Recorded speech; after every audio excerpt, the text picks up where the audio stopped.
Machigni nya kora mga jong kamrom ma intiere roki chenro mar migago ka obrokelo ni weche ma wayude meso mag weche manyien odiochiengni ma kawuono to mokwongo magi weche mamiyo pek.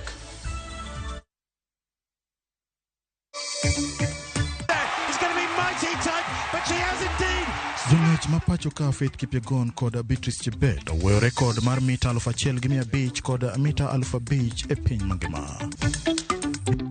Saba mamandi ng'ato ka ng'ato otimna tijene. Biro jomaundu moko kawuok to gibiro gi mondo to gidino ne ji kanyo to gimayo jok masafiri wakwayo ni gima kamano kik chak bedi.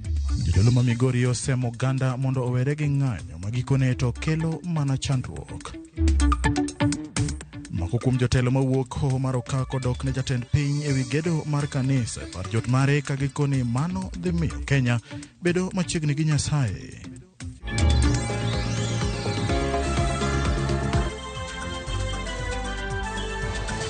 En tarik 6 dwe no mar abiriyo ka arwaki chenro ni mar migago. Nyalo tudri kodwa namba mar 26000 at Ramogi TV KE at James Opondo Senior. Bende wantiere achiel kachiel kokalo mbui marwa mar Facebook. Machiegni nyinga en James Opondo.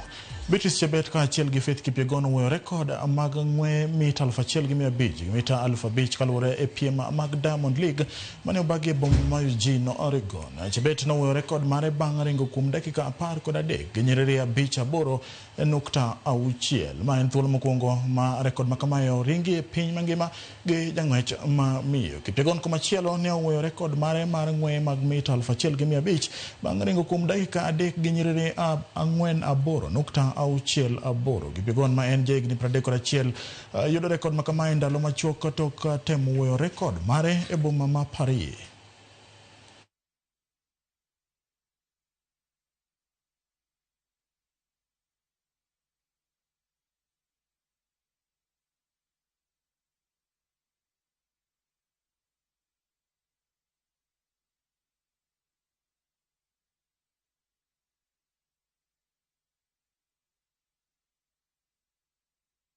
She's about 3 meters behind them. Has she got anything in the home straight? Can she catch it up? Can she chase the clock? Well, Teji moves past Hull to take second place. The crowd are on their feet. She's got a chance here. Faith Kipyegon is chasing it down. If she breaks it, it won't be by much. Faith Kipyegon going for the world record. Has she got it? Yes, she has. I did it. I've got it again. The world record in the 1,500 meters.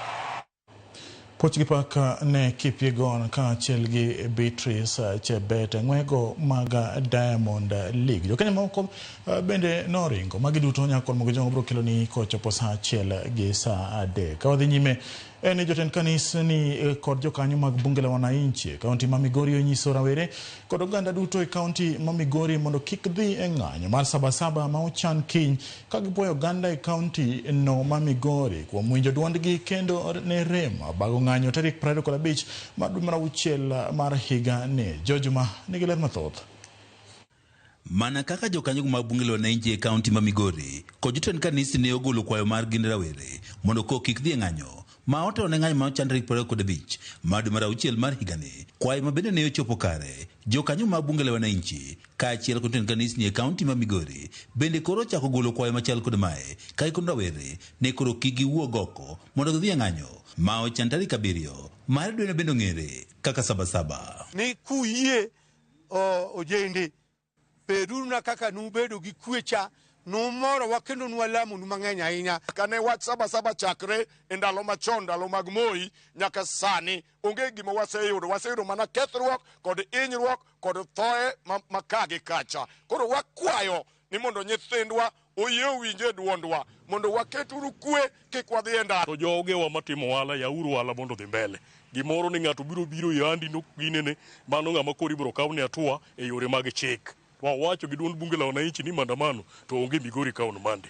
E kind romo mano kelo kamoro achiel jokanyo mag kanisni ka achiel kod bunge la wananchi e kaunti ma Migori ka otelnegi kod jakomarwogno mag bisobe e kaunti ma Migori Esau Jobando gikon rawere mondo bi odhi nyime kod tijegi mapile ka pile kendo kik gidhi e ng'anyono mosilung tarik 7 madweni. Utwa ginyiwa mapod nege muya. Akwayo ni wa maintain peace. Kaluwore gi program mar Kenjwa Sabasaba ne sikuku gi nokelo kedwaro wach mar multi-party. Kata kamano multi-party nyocha no waseyudo. Koro wakwayo ne Sabasaba ma Monday ng'ato ka ng'ato otimna tijene. Iro jo maundu moko kawuok to gibiro gi mondo to gidino ne ji kanyo to gimayo jok masafiri. Wakwayo ni gima kamano kik chak bedi. Nyiso ni kare jo maundu ema osebedo ka medo keto mach e wach mar dhi e ndara ka ji dhi e gomo. Koro wakwayo ni kwe mondo bedi. Bishop Jubanwa ni ngima rawere mathoth ne olal kendo mon mathoth ne okethi e piny Kenya e kinde ng'anyo manotimore tarik 25 madwe ma okalo e gwenge mopogore opogore pacho kae ka bende opuoyo rawere kaunti ma Migori kuom rem mar wuok oko e dhi e ng'anyono. Watamre wach koko ei Migori, watamre wach koko ei Kenya nzima. Chokawa ka joma dricho, joma dhi ndara, joma kia kata mana constitution, joma kia gima timo. To nyo wanyiso gini sasa wadhi ndara, wadhi ga agenda. Omiyo kanyo gineno ka piny wang to Migori oling thi, mano ne maturity. Wagoero kamano ne vijende wa kuom weyo dhi ndara tarik 25. Pod wanyiso ni kata mana sani gimolos ni Sabasaba ni wan waonge iye. En wacho bende ne osir ko jakom no mabunge la wananchi e kaunti ma Migori Charles Osewe ma bende wacho ni onge ajenda malich manyamiyo rawere e kaunti ma Migori wuok oko mar dhi ng'anyo. Ani ok wadwar weche mang'eny e Migori ka ni pod jomoko dhi wuok oko ne gidhi andamano. Udhi andamano nang'o? Wawacho gi dholuo maler ni wakwayo ni leaders magwa kuting'o wabunge, governors, senators gi women reps wuoguru oko mondo mi walanduru wach mar kwendi together. Wadwaro ni police bende obed ng'at man gi kwe. Ok wadwa weche mang'eny mang bang'e to nyini ng'ato go risasi jomoko go tiya gas. E ng'anyo mar tarik 25 madwe ma okalo mane obage pacho kae kod rawere maong'ere kaka Gen Z kaunti ma Migori ng'anyo ni ok ne odhi nyime kendo chenro mamoko ma oting'o mago mag ohala ne odhi makare. George Juma, Ramogi TV, Migori. Jotelo ma oyiengore korka sirikand Kenya Kwanza osiro paro mar jatend piny geno kanisa manyien e kar jot mare ma Nairobi ka gilose kar chung od bura ma Tiati jaod bura ma Kachiliba Titus Lote gikoni akwede ne ok obedo e kinde mane telo mokalo ne bagorombe par jot mar jatend piny e Kenya ka wach kanisa to koro kelo ywaro kendo no jaod bura ma Pokot South David Kosing bende odok ne jatend piny ma ukoni mane en jalup jatend piny machon na ok nyal bedo jatelo makare ma oloyo telo matiyo sani. Tiati muko hapo. Ruto 10 bila break. Wangapi wanakubaliana na television waangalie mboti yati. Hiyo ni Ruto 10 bila break. Ile mtu ya one time. Wacha nimwambie hii mtu anatoka wa Mnyoro. Hii mtu wa Mnyoro anasema one time. Yeye ndio one time. Mnaambiwa ati serikali ya Ruto ni mbaya kushinda ya Kenyatta. Uhuru Kenyatta. Nataka kuwaambia hivi. Wakati wa Kenyatta na nashangaa wakati Ruto leo anajenga kanisa ndani ya State House akitumia pesa yake, watu wanapiga kelele sana. Naambiwa malaika ambaye anaitwa Lucifer alikuwa mwimba kwaya sana. Akafikiria yeye ni deputy ya Mungu. Mungu akapea yeye impeachment kama vile tulipea Gachagua impeachment. Na alipofukuzwa akaanza kuzunguka na kuzurura na kudanganya watu. Ndio maana nataka kuambia vijana wetu, msijaribu kufuata mambo ya yule ambaye tuliimpeach. Jotend migepe Musalia Mudavadi okwayo jo Kenya mondo mi oluor chike kendo obed mabor kod paro mar dwaro kata gombo ni Kenya otelie kod jolweny. Mudavadi mane loso kinde ik mar Mildred Wanyama ma en min jaopera kendo jalup jakom FKF Mackerel Mariga kod Victor Wanyama e kar dak ma Soi County ma Uasin Gishu kwa jo Kenya mondo oriw telo matiyo lwedo e kalokruok kod dongruok biro bedo. Bende oseyoro were matiyo kod mbui marach ahinya to kwedo telo matiyo e yore ma okoni dhi ataro mag chik. Zile serikali ambazo ni military governments, serikali za majeshi, serikali ambazo zimeingia kwa njia ya kupindua serikali, sio kupitia kwa ballot. Don't be cheated. A civilian government elected by the people is better than any military government. Hata ikiwa ina dosari, a civilian government is better any day. Serikali ya raia ni afadhali kushinda serikali yoyote ambayo inaongozwa na mtu ambaye ameweka bunduki hapa. There is a lot of democracy here. Tusifikiri ni mchezo. Let us not throw it out of the window. Let us respect and consolidate the democracy here. But let us also respect each other. Tuheshimiane. Kwani kuna nini? Kinde ma jopiny chano dhi e ng'anyo mar paro odiechieng' Sabasaba, jodolo mopogore opogore boma ma Kisumu ogolo kwayo margi ne rowere kod obila mondo orit kwe. Jodologo ojiwo ni kata obedo ni oganda nigi ratiro mar dhi e ng'anyo, owinjo time e yo mamuol maonge ketho mwandu jopiny kod mag piny owacho, ka gikwayo obila mondo orit jopiny ma ok gitiyo gi teko mathoth. Jodolo Philip Obuya to okwayo rowere mondo owere gi ng'anyo kendo giwinj luongo mar sirikal madwaro mondo gibed piny kendo gilalre.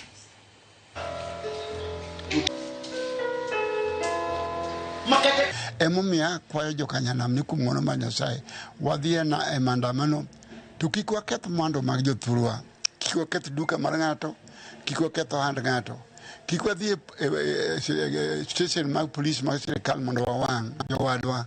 Ka wacho moko matek to jopolis gi mubiro dwaro bang'e chien ni shida ni kama dhuwomna jopolis to biro konya.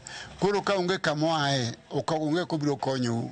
Kwayo nyithindwa ni ka kiny wadhi e ndara ni poni iwuok ni dhi e ndara to bed peaceful, obed ng'anyo mar kwe, kik obed ng'anyo mar ketho mwandu, kendo kik obed ng'anyo mar wang'o police stations, kik obed ng'anyo mar nego polise wa. Mano kwayo ma antiere godo kuom kijende wa. To kade nyalore, to nikech sirikal marwa noseluongo ji mondo mi wawuo, ka nyalore to okonego bed ni wadhi e ndara, nyaka wawinj gima sirikal wacho, nikech sirikal nosemiwa thuolo mar dhi twak kanyachiel, moseriwe ji te, oseriwe joma tindo, oseriwe jodolo, oseriwe ng'ata ng'ata. Ka be to okonego bed ni e ndara mondo nyaka wawinj ni sirikal wacho ang'o.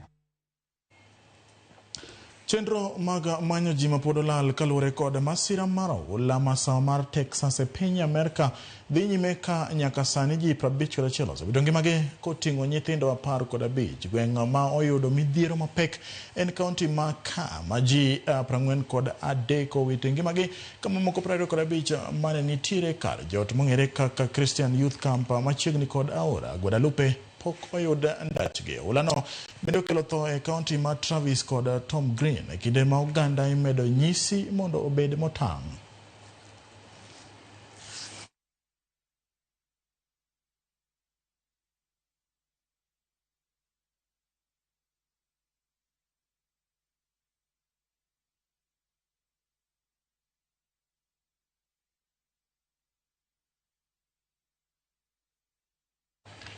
Moko kuom jood bura mawuok e kaunti ma Nairobi koro kwayo mondo ng'anyo ma ichano kiny obed mar kwe ka jo Kenya dhi hingo odiechieng' Sabasaba. Jotelo bende okwayo ji madhi wuok oko mondo one ni onge kethruok mag mwandu e kinde ng'anyogo, ka gijiwo obila mondo orid arita mar neno ni onge ng'ato ang'ata ma oketho chik e kinde ng'anyo. Tabaki wa Kenya, na lazima sisi kama wa Kenya tujipende. Tusipojipenda tutachoma nchi yetu, na kuchoma nchi yetu ni mara moja, kuijenga tena itakuwa ni ngumu. So tunahitaji kesho polisi wajibuke kwa kwamba kuchunga mali ya wafanyabiashara. For those that will exercise their rights tomorrow, right? The headlines that are trying to steer more division, right? Which I've called the media out for that, right? Are not going to help this country. I know that there's also, from the messages that I've gotten, I know that there's a lot of people that are funding this kind of movements in our country from outside. It's taken a political turn. Politicians are infiltrating what was your movement last year. It no longer has a Gen Z face. It no longer has a youth face of this country. It is a competition that has all the political connotation in it. Big battle is coming in 2027. Go out there. When we are registering as voters, go out there and register to vote. That is where the main battle will be. It will not be found in the streets. Lakini cha muhimu ni kuweka meza wazi, kukaribisha kila mtu, tuweze kuweka maoni ya kila mtu kwa upamoja ili tuweze kupata mwelekeo wa nchi yetu. Hatuna nchi nyingine. Hatungetaka Kenya ibadilike iwe kama Sudan. Hatungetaka Kenya iwe kama Haiti. Hatungetaka Kenya iwe kama Somalia. Nya kwa mgojonga ndaka uyeyo maadundo kapa kwa dhia uyeyo neno kacha Tony Saka wacho ni neno wa Yorno Makae kendo migago chopone ka entiere Otonglo Linet Ochar wacho ni tuned in Prince Guya wacho ni James Opondo aneni malera inya Harriet Smart Move kata Harrison Airo wacho ni japicha aneno chendro malera kabisa kuwuok gwenga magarinya wendo erokamano Dan Otieno Dan wacho ni Ramogi TV ler jodolo olam manane Kenya giwe wuoyo kuom rowere manoge pache kata kamano wacho no pile ka pile winji gigo ma jodolo wacho. Jane Faith wacho ni James Opondo neni Yorno Maler ka antiere Nairobi. Mogik Jared Osingo Jamigori wacho ni wano chief mar Ritu Hardware Migori County kweni Ramogi TV ler daero kwayo oganda ma jokanyanam mondo mi gi bedi gi kwe ka kiny gidhi endara ne paro sabasaba to gibedi kod kwe jogo manigi tich bende odhi otim mana tijegi e yor kwe. Wakaw yo maadundo kikeli mabor nikech pod wan gi weche madhuro.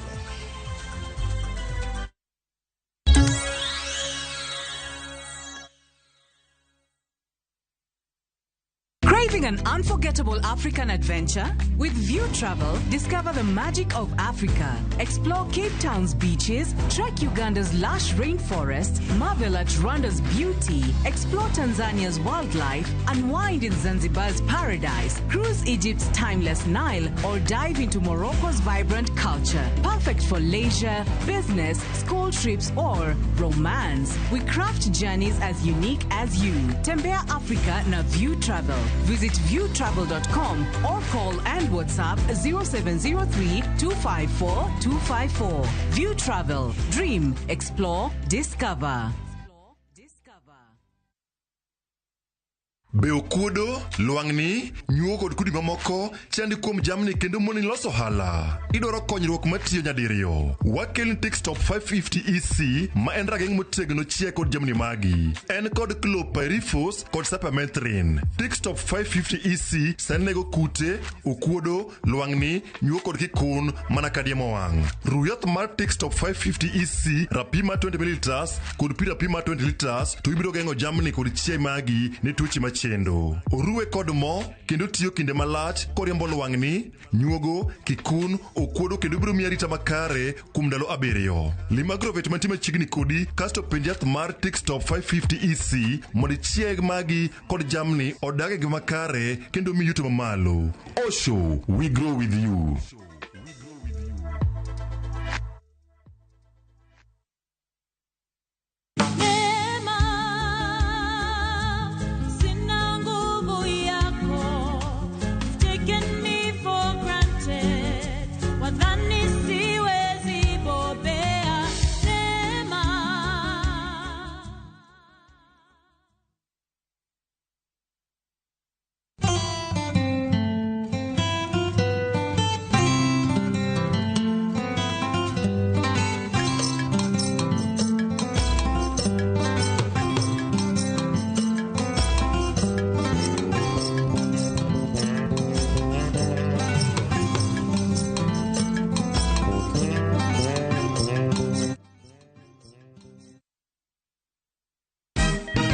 Siku njema huonekana asubuhi. Kabisa Anuari amangana gao. Seti him. Chamige. Wewe Museo. Kenya nzima tunasema jambo Kenya. Wax, tiki, taka. Twende sana my people. Hapa ndo nyumbani kwa muziki wa Afrika Mashariki na malezi ya vipaji. Sasa tuko tayari ku drive on. Mibibi na mijize. Leteni porojo sasa. kwa habari za kuaminika kutoka kila pembe ya nchi. Are you ready?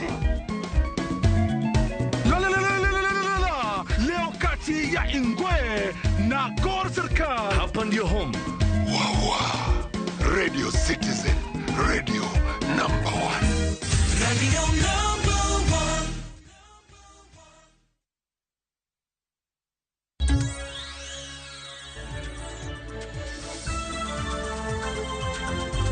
Wachigni kendo nya Karamogi. Jatend piny William Ruto yore alam dhialo higni 35 mag diocese ma St. Mark's Teachers Training College ma yudore Kigali, kaunti ma Embu. Jatend piny norwaki kod gavana ma Embu Cecilia Mbarire kod jatend migawo mar jotich piny owacho Godfrey Ruku.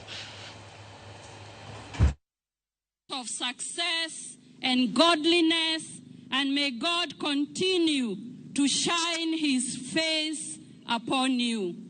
Leo tumesikiza vile tumehubiriwa na Right Reverend Anthony Mambo. Imetukumbusha sisi wote ya kwamba lazima tufanye kazi kwa bidii, na hasa wale tunafanya kazi na mheshimiwa rais. Jopuonjre nigi ting' achiel, mano mar chopo sikul, somo matek kendo neno ni gitimo duto madwarore kuom gi e sikul. Kata kamano ne jopuonjre mamoko mago ma osenyuol kendo nigi nyithindo, chunogi mondo pachgi otegno piyo gimed ting' mar bedo janyuol ewi mano mar bedo jopuonjre e sikul. Ma en sigandi nyiri ariyo ma jopuonjre kendo jonyuol.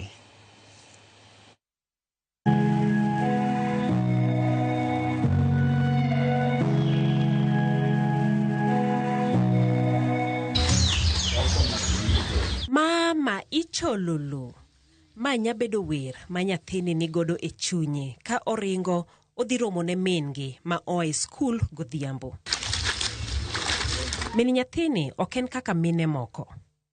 En japuonjre e achiel kuom skunde sekondar ma yudore gwenge ma Kajulu e kaunti ma Kisumu. Ka ochope ot godhiambo, okungo ting'o nyathi ma oserite odiochieng' mangima nyaka nowuog ot kogwen. Atugo gi nyathina matin ka abond kode mondo kata kane adwok relationship mana onge godo godiochieng' chande. Mana kaka nyathine ne gombe seche mane oonge, en bende ne en gi paro mathoth ka en e skul. Koro ka anga dhi skul to paro kata ka joma dhi chai to paro moro biro nani na nyuka kane mana ni ngadala. Nanti be koro se kata yudo gima omadho ma okonyore godo. Koro miya kata koro okadhi serve kech koro awacho chani koro wariare kech waten kech ano kacha okanyal madhi chai skul to nathina onge gima madadala. Paro no nyaka bina ni kech okang'eyo ni mama ose gima nyathi nyalo chamo ma ginyalo konyore e ot. En ting' maduong' ma nyathini ni godo ka hike pod tin. Paro ma jonyuol madongo e mathothne bedo godo. Kata kamano, chune nikech noyudore ka onyuol ka pod otin, ka ojapuonjre. E sama jowetene pachgi ni mana e somo kod gik mamoko marowere ma hikgi rom gi mare timo, en mare ogedo kuom sombe kod ngima mar nyathine. Bedo gi nyathini an student chaka na parent tek. Kech samoro nathi nyachanda gotieno, makata ka at this school, I oversleep ma at this school late. Japuonjre ni oken kende e midhiero machalo kamae moyangni mako thoth nyithindo manyiri pacho ka.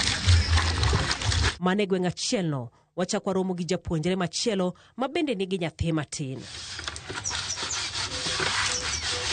Ngimane bende tek kaluwore gi kaka gidak kod min mare ma bende rito ne nyathi sama en e skul. Pek ni medore bende kokalo kaka noyudo nyathine ni. Relationship na gi nyathi to ok ber nikech nayude e rep. Koro kane osetera osiptal to ne opima to yuda ka an gi ich to ne abuok ahinya.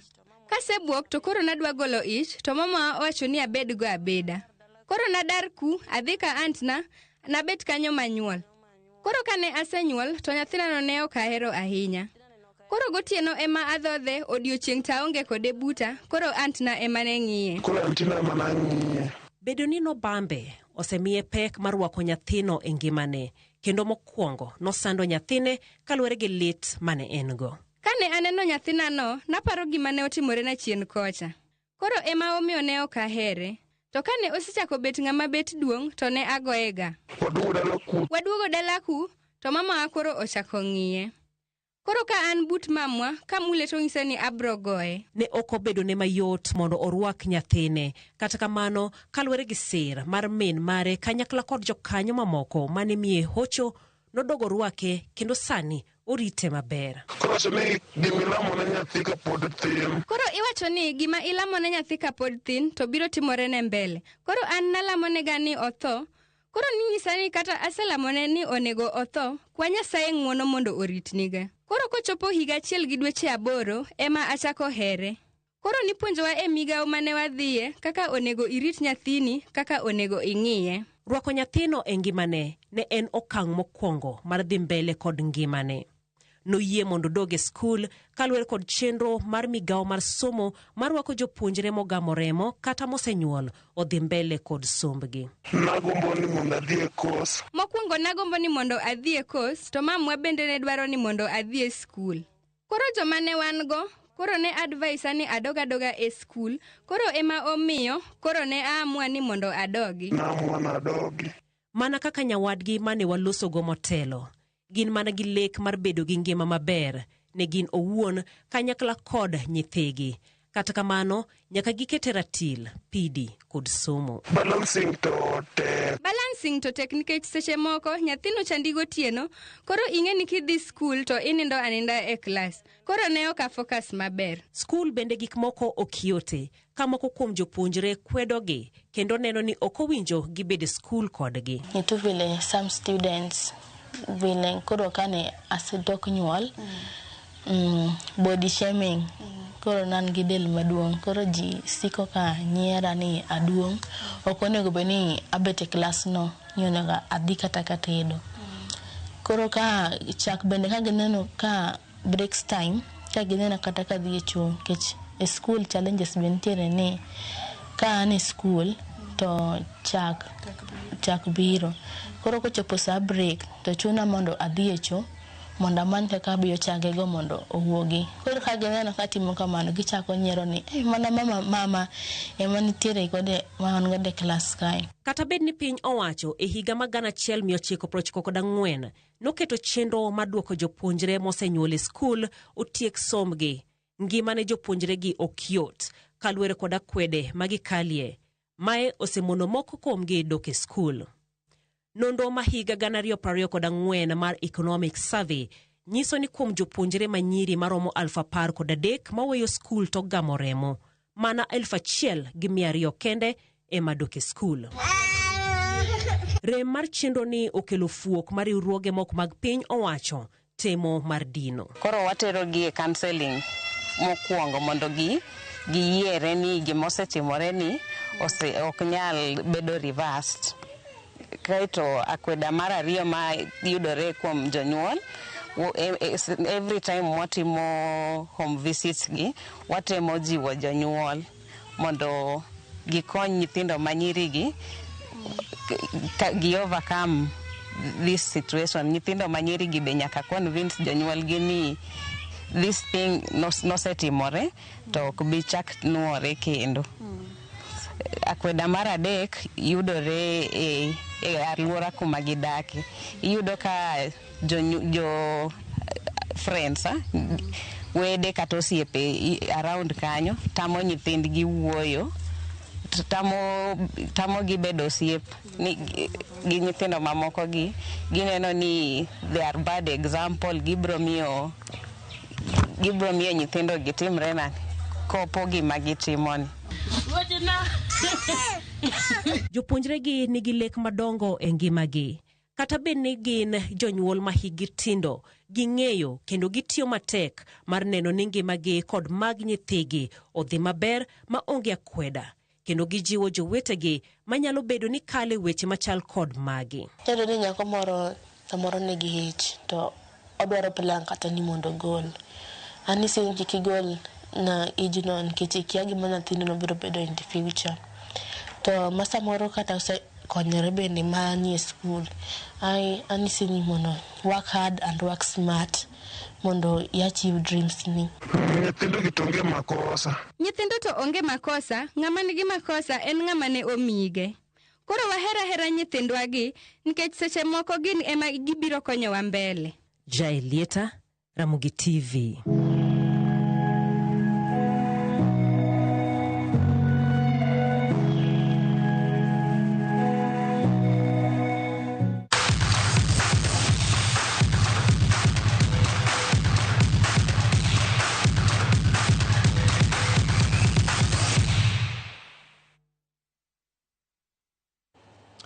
Weche mag tuke ni klab mar PSG biro rakore gi klab mar Real Madrid tielo mar nus finals atuke mag Club World Cup madhi nyime